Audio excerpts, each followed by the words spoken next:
Dear students, this is Dr. Mubin Munir for the course of differential geometry with course code Math 4117.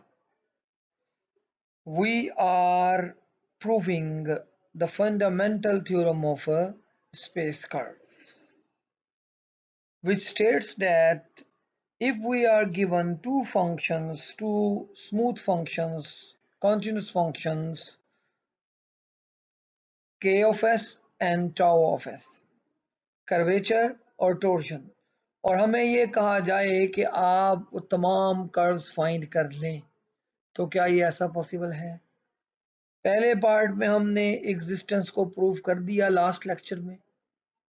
अब हमने ये prove करना है कि अगर ऐसे तमाम कर्व्स जो कि गिवन कर्वेचर और गिवन टोर्शन रखते हैं, वो curve under R3 direct isometric हैं, यानी ऐसे function from R3 to R3 exist करते हैं जो कि ट्रांसलेशन या रोटेशन के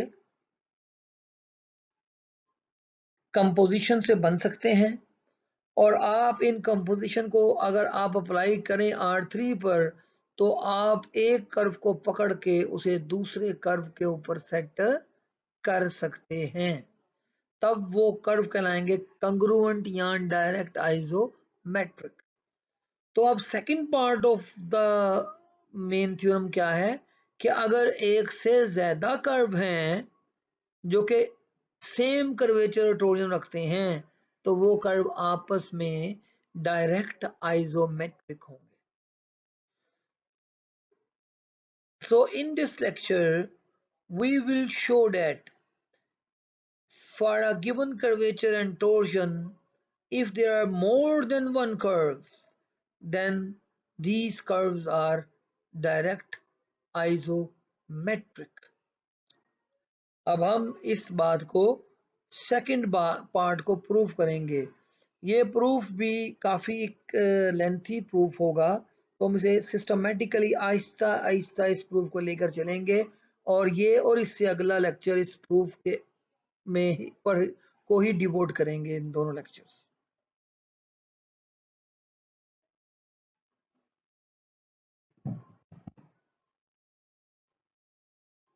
पार्ट क्या है कि if there exist more than one space curve with given two function curvature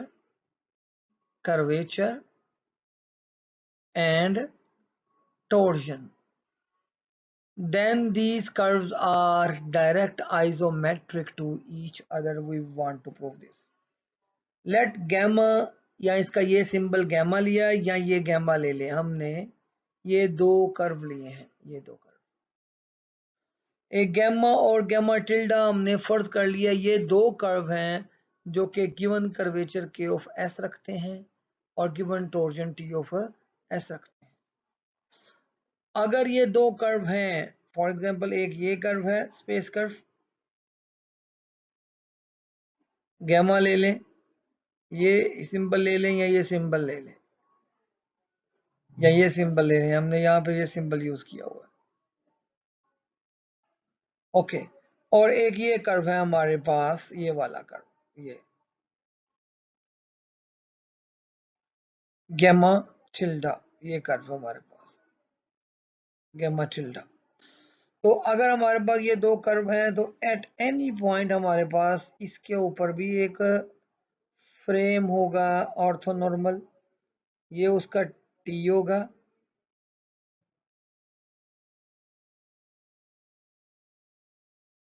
ये उसका नॉर्मल होगा, और ये बाइनॉर्मल होगा। This is T, this is N and this is B. Similarly हमारे पास इसके ऊपर भी ऐसा ही एक फ्रेम एग्जिस्ट करेगा, ये टेंजेंट होगा, ये नॉर्मल होगा, और ये बाय नॉर्मल होगा। हमने इसके टेंजेंट को टी टिल्डा से रिप्रेजेंट कर दिया, इसके नॉर्मल को एन टिल्डा से रिप्रेजेंट कर दिया, और इसके नॉर्मल को हम बाई नॉर्मल को हमने भी टिल्डा से रिप्रेजेंट कर दिया at any point S. Pick an arbitrary point S naught, एक पॉइंट एस नॉट पुट करेंगे तो at any point S naught हमारे पास ये दो राइट हैंडेड ऑर्थोनॉर्मल फ्रेम आएंगे एस नॉट के ऊपर, T of S naught, N of S naught, B of S naught. और इसी तरह एस नॉट अगर यहाँ पुट करेंगे इस सिस्टम में तो हमारे पास आएगा T tilde of S naught, B tilde of S naught, N tilde of S naught. ये हमारे पास सिचुएशन है। फर्ज किया हमने कि ऐसे दो कर्व्स हमारे पास एग्जिस्ट करते हैं, एक गैमा है, एक गैमा टिल्डा है, और एक कर्व का ऑर्थोनॉर्मल फ्रेम जो पैटर्न है वो T of S, N of S और बी ऑफ एस है, और दूसरे का टी टिल्डा, एन टिल्डा और बी टिल्डा है। अगर हम इसको रिस्ट्रिक्ट कर दें सिर्फ एक पॉइंट एस नॉट पे तो यही ऑर्थोनॉर्मल फ्रेम, दो orthonormal frame T S naught, N of S naught, B of S naught बनेंगे, और T tilde of S naught, N tilde of S naught, B tilde of S naught बनेंगे। अब हमने ये प्रूफ करना चाहते हैं कि असल में ये दोनों कर्व आपस में आइसोमेट्रिक हैं, यानी R3 R स्पेस की ऐसी कोई रोटेशन या ट्रांसलेशन से आप इस कर्व को इस कर्व के ऊपर अफिक्स कर सकते हैं, इसके ऊपर कोइंसाइड कर सकते हैं अंडर सम ट्रांसलेशन, कंपोजिशन, सम रोटेशन। तो आप क्या करेंगे, अपने इस कर्व गैमा को आपने क्या करना है, गैमा को गैमा टिल्डा पे कोइंसाइड कर देना है। अगर ये कोइंसाइड पॉसिबल होगा, कोइंसिडेंस, तो फिर हम कहेंगे कि ये दो कर्व नहीं है बल्कि ये आइसोमेट्रिक और सेम कर्व है।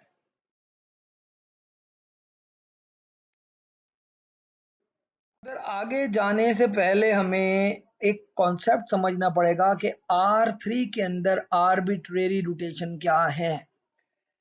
अगर आपको याद होगा R2 के अंदर अगर आपके पास ये एक सर्कल है R2 में और इसको आप सम एंगल थीटा रोटेट करते हैं थ्रू सम एंगल थीटा, तो ये पॉइंट जो है वो यहाँ शिफ्ट हो जाता है, यानी और कोई भी एक्सिस, कोई भी पॉइंट आपका फिक्स नहीं रहता।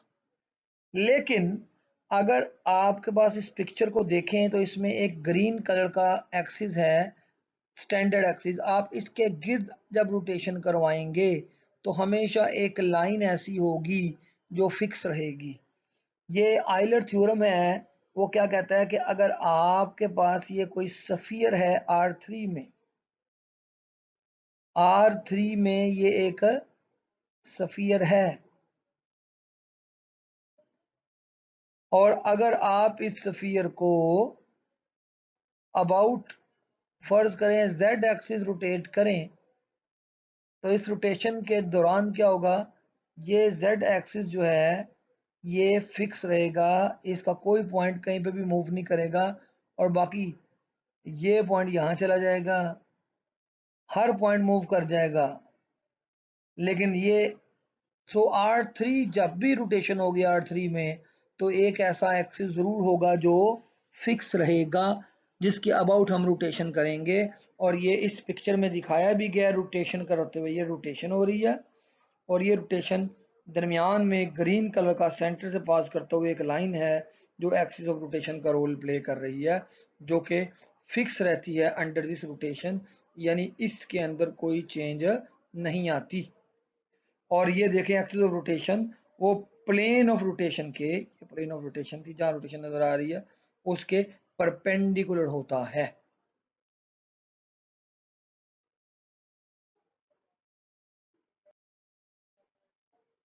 अब हम प्रूफ को ही आगे बढ़ाते हैं। अगर आपको देखें प्रूफ को आगे बढ़ाते हैं, let theta be the angle between T of S not and T tilde of S not, यानी हमारे पास वही, अगर एक कर्व है ये गैमा और ये इसका टेंजेंट है T of at point S naught, और ये हमारे पास दूसरा कर्व ये था, और इसके ऊपर टेंजेंट था ये था हमारे पास T tilde of S naught.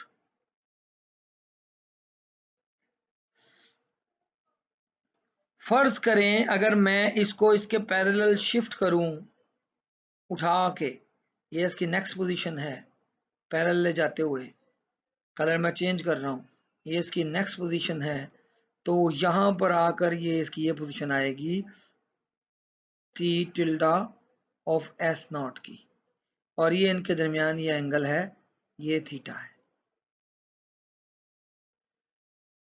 और हमारे पास प्लेन में ये वो रोटेशन है that takes T tilde S naught, T of S naught to T tilde of S naught को लेके जा रही है,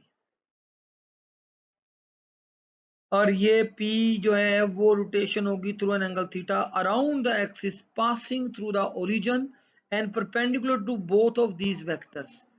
ये इन दोनों वेक्टर के परपेंडिकुलर होगी तो हम ऐसी रोटेशन इसको देंगे जिससे ये इसमें चेंज हो जाएगा, और एक्सिस जो होगा वो इसके परपेंडिकुलर इन दोनों के चुना जाएगा। यानी ये हम कह रहे हैं कि P को जब हम T नॉट पे अप्लाई करें, इस पे अप्लाई करें, इस पे, इस वेक्टर पे, तो हमारे पास आएगा टी नॉट ऑफ टिल्डा, और एन टिल्डा, जो एन टिल्डा वो यहां पे है नॉर्मल ये वाला, और यहां पे जो नॉर्मल है वो ये वाला, ये नॉर्मल, ये एन ऑफ एस नॉट है, और ये N tilde of S naught है।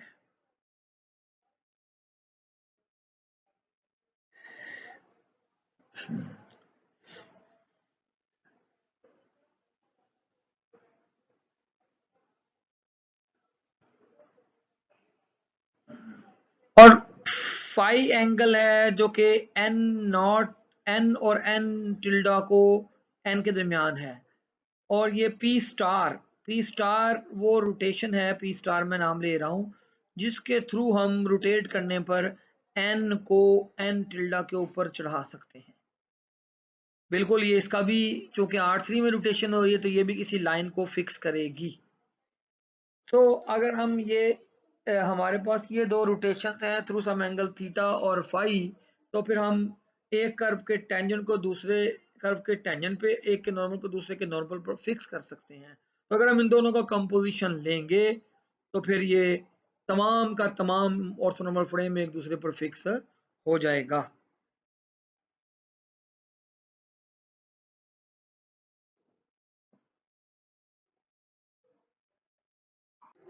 चूंकि ये हमारे पास ऑर्थोनॉर्मल फ्रेम है, ये हमारा एक कर्व था अगेन, और इस पे ये हमारा टेंजेंट था, ये हमारा नॉर्मल था, और ये हमारा बाय नॉर्मल था एस नॉट पॉइंट के ऊपर। ये हमारा एक दूसरा कर्व था, और इस पर हमने टेंजेंट टी टिल्डा कंसीडर किया, वो ये नॉट था,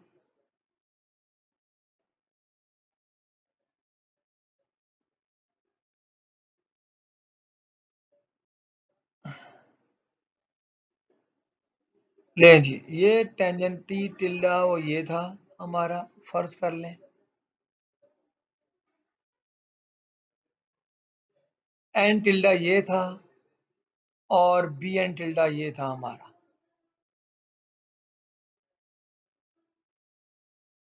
एन टिल्डा और बी टिल्डा, तो फिर ये मैंने बताया कि ये कंपोजिशन से क्या होगा, पहला पी क्या करेगा, इस टी को टी टिल्डा पर लेके जाएगा, और दूसरा उसके बाद जब पी स्टार अप्लाई करेंगे तो वो इस एन को एन टिल्डा पर ले जाएगा, और कंपोजिशन से हम दोनों वेक्टर की ट्रांसफॉर्मेशन हासिल कर लेंगे। रह गया बायनॉर्मल, तो बायनॉर्मल तो बी तो होता है टी क्रॉस एन के बराबर। तो जब इन दो को अगर आप चेंज करेंगे, जब टी को टी टिल्डा में चेंज करेंगे और एन को एन टिल्डा में चेंज करेंगे, तो ऑटोमेटिकली बी जो है वो बी टिल्डा में चेंज हो जाएगा बाय इटसेल्फ। नाउ अब हमने डायरेक्ट आइसोमेट्री कंसीडर की, ये तो आपको समझ आ ही गई है।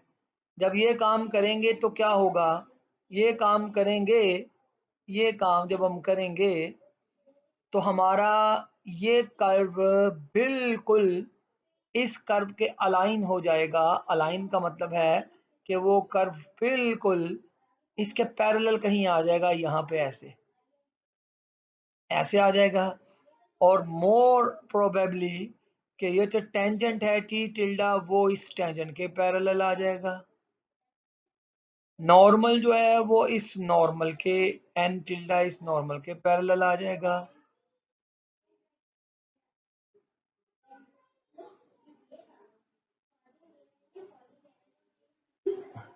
और जो बी टिल्डा है ये इस बी के पैरेलल आ जाएगा, इस बी के पैरेलल बी टिल्डा। और ये इसके जब पैरेलल आ जाएगा तो अब हम सिर्फ ट्रांसलेशन करेंगे, तो ट्रांसलेशन करने पर हम इसके उसके ऊपर चढ़ा देंगे, अफिक्स कर देंगे, और वो ट्रांसलेशन होगी translation through the difference of these two vectors. These two S naught के ऊपर जो पोजीशन वेक्टर्स है ना, फर्ज कीजिए हमारे पास ये ओरिजिन है R3 का, R3 का ये ओरिजिन है, और इस पॉइंट का पोजीशन वेक्टर है, और इस पॉइंट का पोजीशन वेक्टर। तो हम क्या करेंगे, तो ये आएगा इन दोनों का डिफरेंस, ये आएगा इन दोनों का डिफरेंस। ये इस डिफरेंस के अलोंग हम चलें, ये डिफरेंस क्या होगा, ये डिफरेंस होगा गैमा टिल्डा, और ये गैमा, गैमा टिल्डा ये है और ये गैमा है, तो इसका माइनस करेंगे तो ये आएगा गैमा टिल्डा माइनस गैमा। तो इस पे आप जब करेंगे तो ये इसके ऊपर शिफ्ट हो जाएगा, यानी ये कर्व और ये कर्व आपस में सेम कर्व हो जाएंगे। सो हमने ये गैमा, यानी ये गैमा ऐसे कर लें, गैमा एम ऑफ गैमा, यानी गैमा टिल्डा हमारा जो आ गया वो आ गया एम ऑफ गैमा आ गया, चूंकि ये यूनिट स्पीड कर्व था। सो हमारे पास तमाम चीजें दोनों कर्व की कोइंसाइड होंगी, सेम आ गई, यानी ये दो कर्व नहीं है, ये सेम कर्व हैं। अब सिर्फ एक बात प्रूव करने की रह गई है, और वो ये है कि अब कांस्टेंट बिहेवियर को हम अपने प्रूव करना है। सो फार हमने सिर्फ ये बात देखी है कि अगर हमारे पास दो प्लेन कर्व्स, दो स्पेस कर्व्स हैं जिनकी स्पेसिफिक गिवन कर्वेचर थी और टोर्शन थी, और अगर हमारे पास ज्यादा कर्व आ गए एक से, तो हम ये कंक्लूड कर पाए हैं कि वो दोनों कर्व दरअसल एक दूसरे पर कोइंसाइड किए जा सकते हैं। सो हम इस रिजल्ट पे पहुंचे हैं कि वो कोइंसाइड हो सकते हैं। अगेन हम बहुत इंपॉर्टेंट रिजल्ट प्रूव कर रहे हैं। हमारा मकसद है ये प्रूव करना कि अगर हमें कर्वेचर और टोर्जन दी गई है तो हम स्पेस कर्व फाइंड कर सकते हैं, और अगर वो स्पेस कर्व एक से ज्यादा हैं तो वो तमाम कर्व्स आपस में डायरेक्ट आइसोमेट्रिक या कंग्रुएंट कर्व होंगे। कंग्रुएंट का मतलब है R3 से R3 में ऐसे ट्रांसलेशन और रोटेशन एग्जिस्ट करेंगे जिस पे आप एक कर्व पे आप अप्लाई करें तो आप दूसरा कर्व हासिल कर लें।